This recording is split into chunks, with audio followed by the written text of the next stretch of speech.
That, everybody, is the ominousness that Jamie was talking of, but it's staying far to the east, so I'm not too worried about it yet, and nor is Gerald the cheetah. Don't worry, that's not his name. I just thought I'd, get Twitter all aflutter that I'd named a cheetah Gerald after we'd named, of course, a leopard Bigglesworth. It might actually be time to name these cheetahs at some stage, so we'll probably have to have a talk about that, because we do like to name all our characters.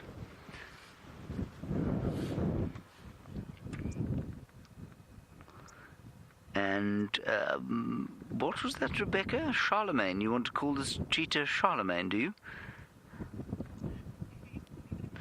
Right, okay, well, Rebecca's suggestion for naming this cheetah is Charlemagne.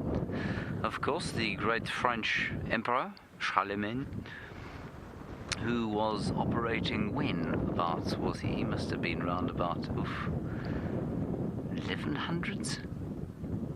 Maybe 1200s? 1100s.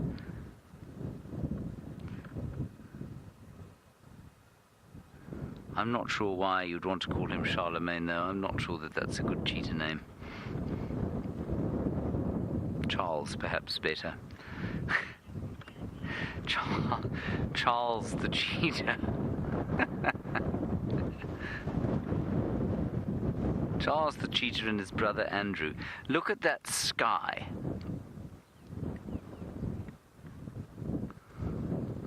Or Chaz and Charles, the cheetahs of Cheetah Plains.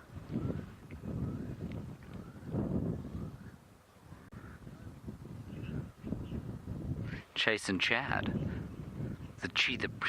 Rebecca says, Chase and Chad, cheetah brothers for life. Except they're not doing very well at being cheetah brothers for life at the moment.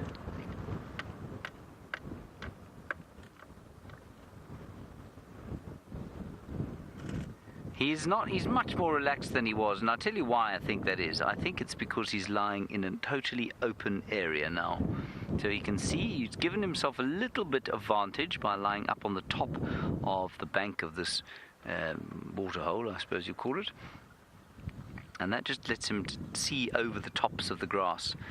And what's interesting here, everybody, if we just pan around the clearing here, if you don't mind, Davey, you can see there that it is much greener than it is at Djuma. Now, we're not far from Djuma. We're probably, as the crow flies, about 7 miles or so really not very far. This is how isolated the rain is in this area. I'd say this has received probably twice the rain that Quarantine Clearings has, and look at the length of the grass. Now, I'm afraid I've forgotten the name of the person who sent through a question, so I'm sorry about that, but it will come back to me. Holly, there we go. Holly, you want to know about these cheetah and whether or not they greet in the same way that leopards do. They do, but it's not quite as affectionate. It's interesting.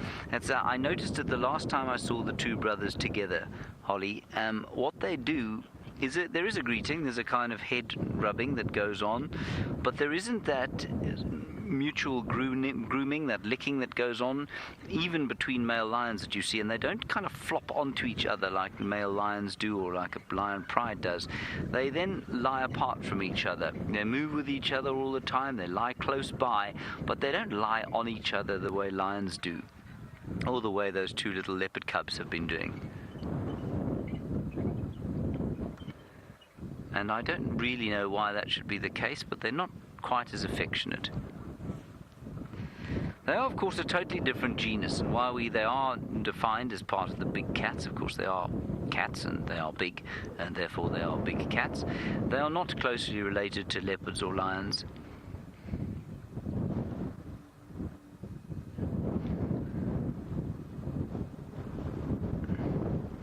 And you can see that because of that, they have slightly different behaviors. They don't behave in the same way that the Panthera cats behave. And I've always thought, you know, all their adaptations, remarkable as they are for speed and for being able to maintain speed and use the muscles and the oxygen that they have to. For me, and I know this is a kind of random, it's not random at all, but it's possibly for many the least impressive adaptation they have. That ability to lie with their heads cocked to the side and relax and sleep, I think is remarkable. I don't know of another animal that's able to do that. And as I've said to you before, you just give it a try. You lie down on your side and try and cock your head up so that it's 90 degrees to your shoulders, and see how comfortable or how long you can maintain that for.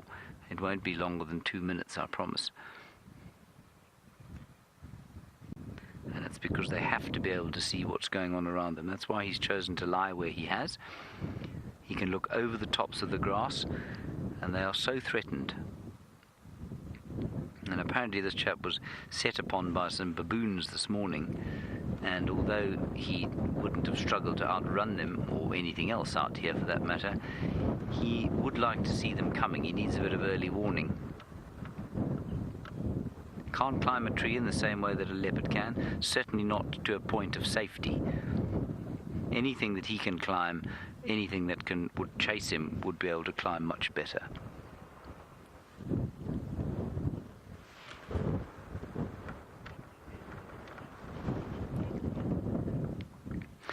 Right, we're going to go from one flat cat under the rainbow to another flat cat under the watchful gaze of Brent Leo Smith.